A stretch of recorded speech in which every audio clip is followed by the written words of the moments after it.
Hi, welcome back. In today's session, we are going to talk about implementing the event delegation model. So, in the last session, we saw what exactly was an event delegation model. We saw an introduction to the event delegation model, but in this session, we are going to talk about how to implement the event delegation model by taking an example. So, in order to understand the event delegation model, you have to know few things. So in the last session, we were talking about what an action listener was, and we are going to see how to implement this action listener in a program, because action listener is one of the key interface in actually implementing the event delegation model. So now you have a GUI screen which has been designed here. We know that the GUI screen can be designed using an AWT RS Wings package. Now this GUI screen will have a button, it will have a text box. Now what is my intention is, when I click on this particular button, that is click me, I should be able to get some message in the text box. So what is the message I am going to get? I am going to get the message as welcome to events. Now how do we do this? So in order to do this, we have to first activate this action listener interface. Now where is this action listener interface? Now this is available in a package called java.awt.event. You know what a package is? A package is a collection of classes or interfaces. Now you have to import this particular package called java.awt.event.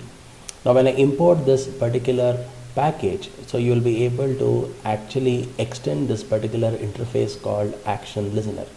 So remember that action listener is an interface, which means that it will have abstract methods which has to be overridden in the program. Now when I click on this particular button, so what happens, we know that an event object is created. So in this case, a click event object is created. The click event object would basically have the name of the event and also the source of the event. The source of the event here is the button. Now this event object will be actually transferred to the action performed method. Now this action performed method is one of the methods of your action listener interface. Remember that this action listener interface is having abstract methods. So one of the method is called as the action performed method. So it's an abstract method. So this method has to be overridden. So what is the meaning of overriding? So you have to write the implementation of this action performed method within the body of this particular method. Now this action performed method will accept this action event class and the object as its parameter, and it will basically perform what it is supposed to perform as written by the programmer. So in this case, it is actually going to display the message welcome to events. Now for doing this, you must and should register this action listener with this particular object. Now that is very important. Which object? The button object. Because if you don't register, then the action listener will not be able to listen to the events generated by this particular object. Now how do we do this programmatically?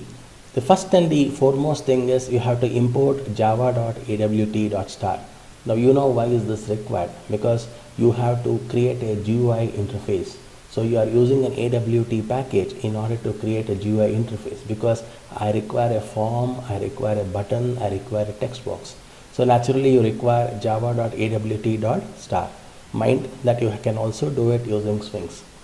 Now you have to import java.awt.event also, because you have to import this package, because you will have to actually extend this interface called action listener.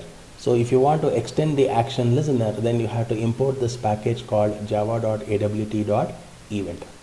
Now I am creating a class called event handle.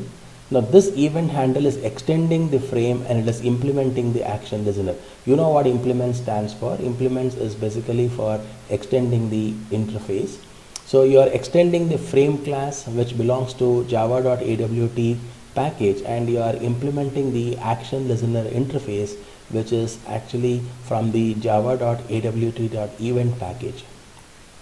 Now I am creating a variable called text field which belongs to a text field class, and later I have a constructor called event handle.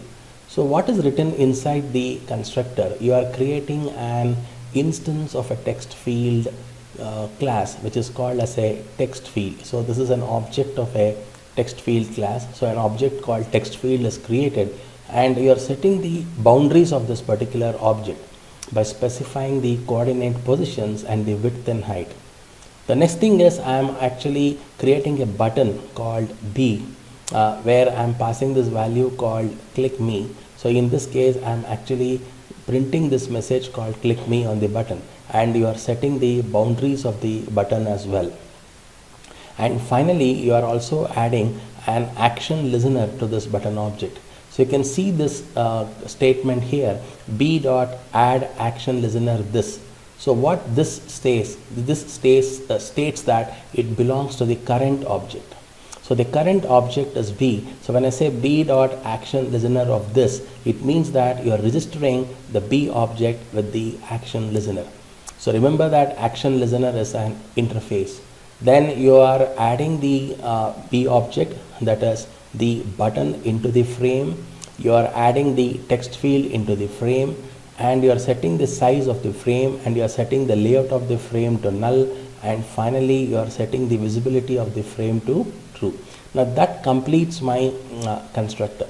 Now what is important here is, I told you that this action listener will have an method called action performed. Now you have to override this. So how do I override that particular method? So I create the body of the method.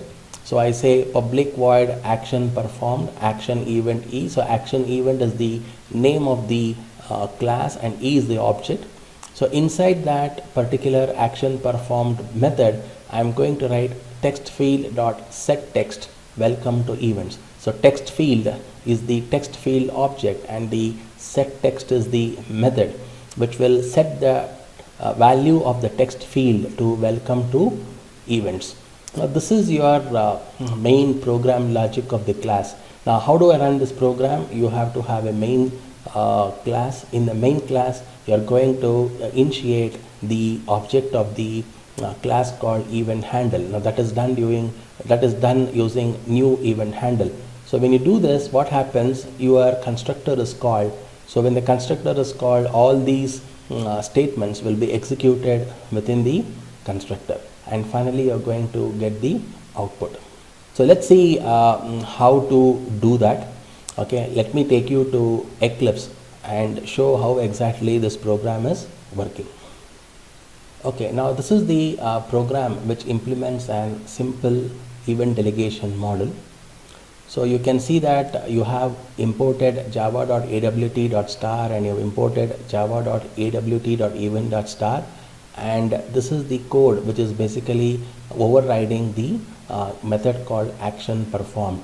Now know that this action performed method is actually a method which is available in the action listener interface. So you have to override this. So when I run this code, you see what output I am going to get.